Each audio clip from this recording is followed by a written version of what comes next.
basket or indirect setup. We use the basket setup if a direct attachment to the lifting points is not possible. In this example, we chose a bigger ring in the middle, too big for our hook to be attached directly.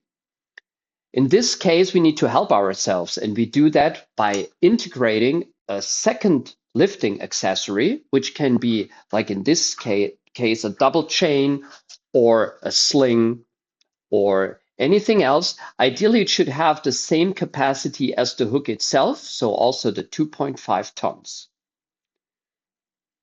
In this configuration, all we need to do is lock the hook, and then we pass with the lifting accessory, we go through the lifting point and back into the hook. This way, we're independent of the geometry of the lifting point. It can be big, it can be small. As long as our lifting accessory passes through, we're fine. So now all we need to do is lift the load, bring it to the desired position, set it down, and now release by remote control. The good thing here is the chain drops, but by lifting the crane back up again, we will set it free and everything stays with the crane.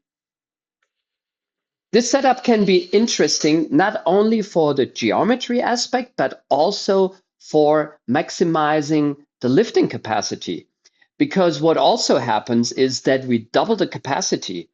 If my hook can take 2.5 tons and this chain can take 2.5 tons, I create this way a lifting point of 5 tons. And now imagine the same setup on 4 corners of a container, going through the container corner and back into the hook. Then we create 4 lifting points of 5-ton capacity each.